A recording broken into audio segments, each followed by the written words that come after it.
بسم اللہ الرحمن الرحیم۔ السلام علیکم ناظرین، آپ دیکھ رہے ہیں گجرات نیوز۔ خبر شامل کرنے سے پہلے گزارش ہے کہ ہمارے چینل کو سبسکرائب کر لیں اور ویڈیو کو لائک کریں تاکہ ہر نئی آنے والی خبر پر وقت آپ تک پہنچ سکے۔ ناظرین، آپ کو اپڈیٹ کرنے جا رہے ہیں گجرات کی تحصیل سرائے عالمگیر سے۔ سرائے عالمگیر کے علاقہ جابہ میں گزشتہ روز فائرنگ کا ایک واقعہ رپورٹ ہوا۔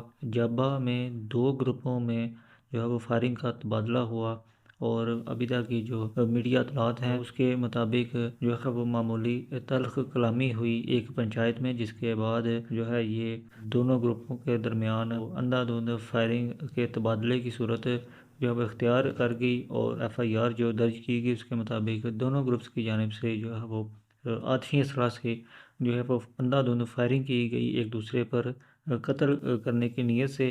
اور اس میں جو ہے وہ بتایا جا رہا ہے کہ بجلی کی تاریں جو ہیں وہ بھی جو ہے وہ اس میں جو ہے انہیں بھی نقصان پہنچا۔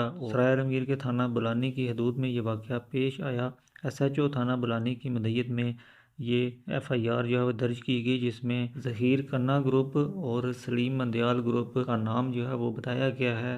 یہ دونوں گروپس جو ہیں وہ ایک دوسرے پر سیدھی فائرنگ کر رہے تھے۔ ایف آئی آر نمبر 49/25 تھانہ بولانی میں درج کی گئی، جس میں دفعہ 324، دفعہ 440، 427، 148 اور 149 تعزیرات پاکستان کے تحت دونوں گروپس کے 4 نامزد اور 6 سے 7 نامعلوم مسلح ملزمان کے خلاف یہ جو ایف آئی آر ہے درج کر لی گئی ہے۔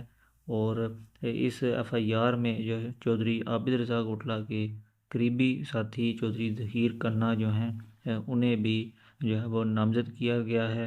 اور ابھی تک کی یہ جو ہے تمام تر صورتحال ہے جو کہ ہم نے آپ کے ساتھ شیئر کی ہے، جو کہ میڈیا پر سامنے آئی۔ اگلی ویڈیو تک کے لیے دیجیے اجازت۔ اللہ حافظ۔